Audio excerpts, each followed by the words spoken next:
When you take a breath the next time, don't take a breath. Instead of take your breath, receive a breath. It'll be filled with the presence of God. When I was 18 years old, I was at the Kotel, the Western Wall, for the first time. And I had this huge red afro, and I had a black kippah on my head, so I looked like I was wearing a shtreimel. A very religious looking man who had a long black coat and long black side curls came up to me, and in a broken English he said to me, "I teach Kabbala. You want to learn Kabbala?" The only thing I knew about Kabbala is what they told me in Hebrew school, is that it's forbidden. So I said yes. Perfect. Something rebellion, something Jewish, it was a good combination. So this rabbi took me under his wings and started teaching me the Kabbala, and it was very mystical because the only English he knew was, "I teach Kabbala. You want to learn Kabbala?" And I didn't know so much Hebrew, but I stuck with it. So now I'm going to fast forward 4 years later. I'm in an area called Geula, and a friend of mine, it's Friday night, a friend of mine says, "Do you know who lives around here, who has a center over here? The Lelover Rebbe. Have you heard of the Lelover Rebbe?" I said, "Actually, I haven't." I said, "What's so special about him?"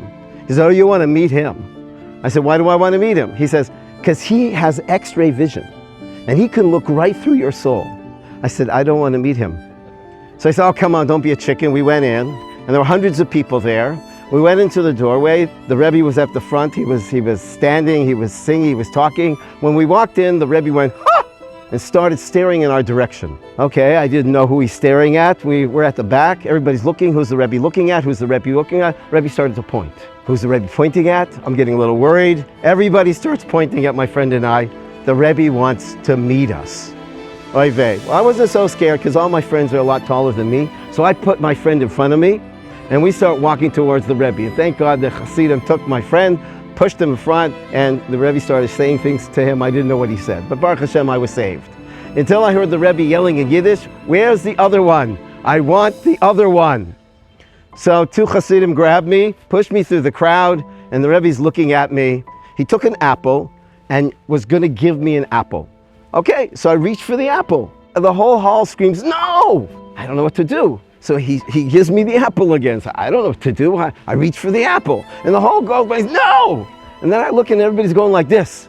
And I didn't have any change. And then everybody's going like this. And then I realized, because I've been studying Talmud, you don't go like this, you got to go like this.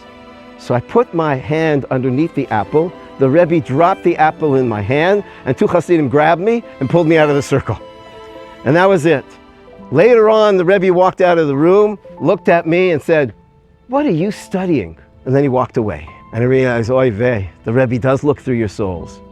You see, what is this and what is this? This is taking, this is receiving. The Hebrew word for receiving is Kabbala. And the Rebbe saw in me that I wasn't doing it. I was reading it. I was maybe learning it, but I missed the point. The point of Kabbala, it's all about receiving. Life is a gift. And the difference is, if I would have gone like this, I would have taken the apple, I'd have an apple, that's great. But when I go like this, I receive the apple, and the presence of the Rebbe is still in the apple. That's the difference. When you take a breath the next time, don't take a breath. That's like taking your life is called suicide.